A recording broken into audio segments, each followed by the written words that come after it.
Praise Lord. നിങ്ങളെ എല്ലാവരെയും blessed മോർണിംഗിലേക്ക് യേശുക്രിസ്തുവിൻ്റെ നാമത്തിൽ സ്വാഗതം ചെയ്യുന്നു.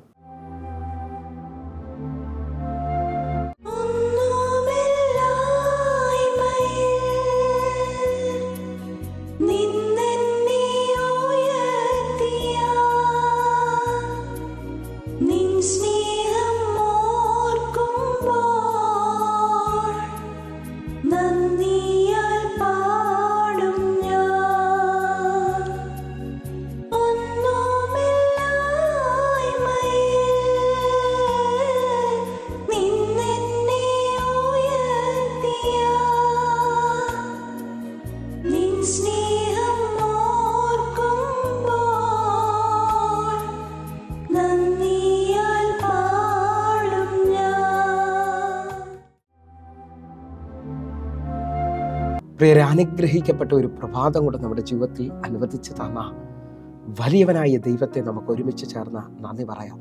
എത്ര പേർ പറയും, ഞാൻ നിന്നതല്ല, എൻ്റെ ദൈവം എന്നെ നിർത്തിയതാണ്. ഒന്നുകൂടെ പറഞ്ഞു കഴിഞ്ഞാൽ 2025 ഡിസംബർ മാസം 7-ാം തീയതി വരെയും എന്നെയും എൻ്റെ കുടുംബത്തെയും കണ്ണിലെ കൃഷ്ണമണി പോലെ സൂക്ഷിക്കുകയും വിടുവിക്കുകയും ചെയ്ത വലിയവനായ ദൈവത്തിന് നന്ദി പറഞ്ഞുകൊണ്ട് ഈ പ്രഭാത ചിന്തയിലേക്ക് നമുക്ക് ഒരുമിച്ച് അടുത്തു വരാം. നാം മുമ്പോട്ട് പോകേണ്ടതിന് വേണ്ടി ദൈവം നമ്മുടെ ജീവിതത്തിൽ വെളിപ്പെടുത്തുന്ന അടയാളങ്ങൾ.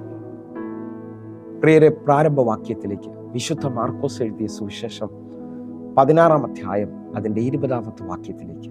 അവർ പുറപ്പെട്ട് എല്ലായിടത്തും പ്രസംഗിച്ചു, കർത്താവ് അവരോടുകൂടെ പ്രവർത്തിച്ചു, അവരാൽ നടന്ന അടയാളങ്ങളാൽ വചനത്തെ ഉറപ്പിച്ചു പോന്നു. പ്രിയരെ, ഈ പ്രഭാതത്തിൽ ദൈവം നമ്മോട് ഇടപെട്ട അനുഗ്രഹിക്കപ്പെട്ട വചനത്തിനായി നമുക്ക് ഒരുമിച്ച് ചേർന്ന് ദൈവത്തിന് നന്ദി പറയാം. ഈ പ്രഭാതത്തിൽ ദൈവം നമ്മോട് സംസാരിക്കുന്നത്, ദൈവം നമ്മെ മുൻപോട്ട് കൊണ്ടുപോകുന്നതിന് വേണ്ടി നമ്മുടെ ജീവിതത്തിൽ ദൈവം ചില അടയാളങ്ങൾ വയ്ക്കുമെന്നുള്ളത്. എന്തിനു വേണ്ടിയാണ് അടയാളങ്ങൾ ഭക്തന് വേണ്ടി വെളിപ്പെടുന്നതെന്ന് ചോദിച്ചാൽ, നമ്മുടെ വിശ്വാസം വർദ്ധിക്കേണ്ടതിന് വേണ്ടിയും നമ്മുടെ കൂടെ ദൈവമുണ്ട് എന്ന് നാം തിരിച്ചറിയേണ്ടതിന് വേണ്ടിയാണ്. ഉൽപ്പത്തി പുസ്തകം മുതൽ വെളിപ്പാട് പുസ്തകം വരെ നോക്കിയാൽ ദൈവത്തോടടുത്ത പ്രാർത്ഥിച്ച ഭക്തന്മാർക്ക് വേണ്ടി ദൈവം തൻ്റെ അടയാളങ്ങളെ വെളിപ്പെടുത്തി. ഞാനും നിങ്ങളും വിശ്വാസത്തിൽ വീണ്ടും ബലപ്പെടേണ്ടതിന് വേണ്ടി ഈ പ്രഭാത സന്ദേശത്തിലൂടെ ദൈവം നമ്മോട് സംസാരിക്കുക. ഇതാ വായിച്ചു കേട്ട വാക്യത്തിനകത്ത്, ശിഷ്യന്മാർ പുറപ്പെട്ട് സകലയിടത്തും വചനം പ്രസംഗിക്കുകയും ദൈവം അവരോട് കൂടെ പ്രവർത്തിച്ച് അവർ പ്രസംഗിച്ച വചനം ഉറപ്പിക്കപ്പെടേണ്ടതിന് വേണ്ടി ദൈവം അടയാളങ്ങളെ വെളിപ്പെടുത്തി. നിങ്ങൾ വിശ്വസിക്കാമെങ്കിൽ നിങ്ങളുടെ ജീവിതത്തിനകത്ത് ദൈവം അടയാളങ്ങളിലൂടെ ദൈവം നിങ്ങളെ ഉറപ്പിക്കുകയും ദൈവം നിങ്ങളുടെ കൂടെ ഉണ്ടെന്ന് വെളിപ്പെടുത്തുകയും ചെയ്യും. എന്നെ ശ്രദ്ധിക്കുന്നവരെ പലരും ഈ സമയത്ത് എന്നോട് ചോദിക്കുന്നുണ്ട്, എങ്ങനെയാണ് ഈ അടയാളങ്ങൾ സംഭവിക്കുന്നത്? മാർക്കോസിന്റെ സുവിശേഷം 16-ാം അധ്യായം അതിന്റെ 17-ാമത്തെ വാക്യത്തിൽ പറയുന്നു, വിശ്വസിക്കുന്നവരാൽ ഈ അടയാളങ്ങൾ നടക്കും. എന്നെ ശ്രദ്ധിക്കുന്നവരെ, വിശ്വസിക്കുന്നവരാണെങ്കിൽ നിങ്ങൾക്ക് വേണ്ടി ദൈവം ചില അടയാളങ്ങൾ തുറക്കാൻ പോകുകയാണ്. നിങ്ങൾ ഒറ്റപ്പെട്ടവരാണ്, നിങ്ങൾ തകർക്കപ്പെട്ടവരാണ്, നിങ്ങൾ രോഗത്തിന്റെ അനുഭവത്തിലാണ്, നിങ്ങൾ സാമ്പത്തികമായി ഇനി വഴിയില്ലെന്ന് പറഞ്ഞുകൊണ്ട് നിൽക്കുകയാണെങ്കിൽ ദൈവം നിങ്ങളുടെ കൂടെ ഉണ്ടെന്നുള്ള നിലയിൽ ദൈവം ചില അടയാളങ്ങൾ തുറന്നു തരും. ഒന്നുകൂടെ പറഞ്ഞാൽ, അടയാളങ്ങളെ കുറിച്ച് ചിന്തിക്കുമ്പോൾ ഹല്ലേലൂയ, നമുക്കറിയാം നമ്മൾ ഈ വാഹനത്തിലേക്ക് പോകുന്നവരാണ്. ഇപ്പോൾ ഈ വാഹനത്തിനകത്ത് പലവിധ ആപ്ലിക്കേഷനുകളുണ്ട്. നമ്മളതിന് പറയുന്നത് ലൊക്കേഷൻ മാപ്പ് എന്നാണ്. അറിയാം, നിങ്ങൾ ഇന്ന സ്ഥലത്ത് ചെല്ലേണ്ടതിന് വേണ്ടി നിങ്ങളുടെ മൊബൈലിലേക്ക് ലൊക്കേഷനുകൾ അറിയില്ല. ആ ലൊക്കേഷനകത്ത് നിങ്ങൾ മുമ്പോട്ട് പോകുമ്പോൾ നിങ്ങളെ വഴി നടത്തേണ്ടതിന് വേണ്ടി ആ ലൊക്കേഷൻ മാപ്പിലൂടെ പറയും, ഇത്ര കിലോമീറ്ററിനുള്ളിൽ ഒരു വളവുണ്ട്, ആ വളവിൽ വലത്തോട്ടോ ഇടത്തോട്ടോ തിരിയണം, ആ തിരിഞ്ഞ് നിങ്ങൾ മുമ്പോഴാണ് നിങ്ങൾ ശരിയായ പാതയിൽ വരുന്നത്. ഞാൻ ആത്മാവിൽ വിശ്വസിക്കുന്നു, ഇതേപോലെ എൻ്റെ ദൈവം ഓരോ ദിവസവും എൻ്റെയും നിങ്ങളുടെ ജീവിതത്തിനകത്ത് ദൈവം ചില തിരിവുകൾ വയ്ക്കും. ആ തിരിവുകൾക്ക് വിളിക്കപ്പെടുന്ന പേരാണ് അടയാളം എന്ന് പറയുന്നത്. ഒന്നുകൂടെ ഞാൻ നിങ്ങളോട് വിളിച്ചു പറയുന്നു, എല്ലാം അവസാനിച്ചെന്ന് തോന്നുന്ന നിങ്ങളുടെ ജീവിതത്തിനകത്ത് ഈ പ്രഭാതത്തിലും ഇന്ന് പകലും മുഴുവൻ ചില അടയാളങ്ങൾ ദൈവം വയ്ക്കുവാൻ പോകുകയാണ്. അല്ല, ദൈവം നിങ്ങളുടെ കൂടെ ഉണ്ടെന്നുള്ള ഉറപ്പിന് വേണ്ടി ഈ നിലയിൽ നിങ്ങൾ ശ്രദ്ധിക്കാൻ പറ്റുമെങ്കിൽ ഹല്ലേലൂയ. 1 രാജാക്കന്മാരുടെ പുസ്തകം 18-ാം അധ്യായത്തിൽ ഇതാ ഏലിയാവ് ദൈവഭക്തൻ, ദൈവപുരുഷൻ പ്രാർത്ഥിക്കുകയാണ്. ഹല്ലേലൂയ. ദൈവമേ, നാളുകൾ അടഞ്ഞു കിടക്കുന്ന ആകാശമണ്ഡലം തുറക്കേണ്ടതിന് വേണ്ടി എൻ്റെ പ്രാർത്ഥനയ്ക്കൊരു മറുപടി തരണമെന്ന് പറയുമ്പോൾ തൻ്റെ ഭക്തന്റെ ആൻസറിന് വേണ്ടി ദൈവം ഒരടയാളം വെക്കുന്നത് കാണാൻ പറ്റും. ഹല്ലേലൂയ. 1 രാജാക്കന്മാരുടെ പുസ്തകം 18-ാം അധ്യായം അതിൻ്റെ 43-ാമത്തെ വാക്യം. നീ ചെന്ന് കടലിന് നേരെ നോക്കുക എന്ന് പറഞ്ഞു. അവൻ ചെന്ന് നോക്കിയിട്ട് ഒന്നുമില്ല എന്ന് പറഞ്ഞു. അതിന് അവൻ പിന്നെയും 7 പ്രാവശ്യം ചെല്ലുക എന്ന് പറഞ്ഞു. 44-ാമത്തെ വാക്യം. 7-ാം പ്രാവശ്യവും അവൻ ഇതാ കടലിൽ നിന്ന് ഒരു മനുഷ്യന്റെ കൈ പോലെ ഒരു ചെറിയ മേഘം പൊങ്ങുന്നു എന്ന് പറഞ്ഞു. പ്രാർത്ഥിക്കുന്ന ഏലിയാവ് തൻ്റെ ദാസനോട് അല്ലെങ്കിൽ ബാല്യക്കാരനോട് പറയുകയാണ്, നീ ചെന്ന് കടലിന് നേരെ നോക്കണം, ഒരു മഴയ്ക്കുള്ള സാധ്യതയുണ്ടോ ഇല്ലയോ. ഇതാ ബാല്യക്കാരൻ മടങ്ങി വന്നിട്ട് പറയാണ്, ഞാൻ ഒന്നും കാണുന്നില്ല. ഏലിയാവ് അവനോട് വീണ്ടും പറഞ്ഞു, നീ ചെന്ന് 7 പ്രാവശ്യം മുടങ്ങാതെ നോക്കണം.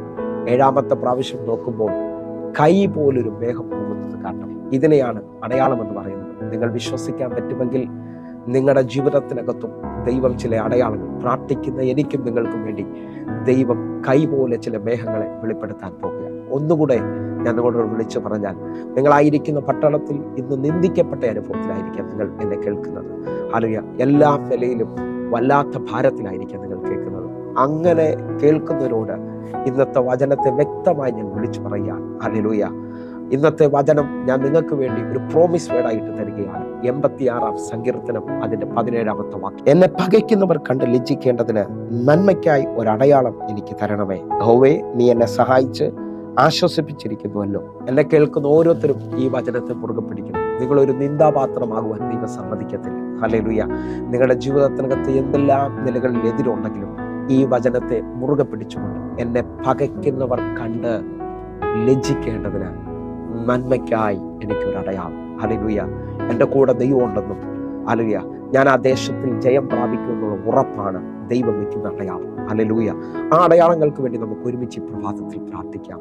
നമുക്ക് കണ്ണുകൾ അടയ്ക്കാം. ഞങ്ങളെ സ്നേഹിക്കുന്ന ഞങ്ങളുടെ നല്ല ദൈവമേ, പൂർണ്ണ ഹൃദയത്തോടെ ഞങ്ങൾ ഒരുമിച്ച് ചേർന്ന് പ്രാർത്ഥിക്കുന്നു.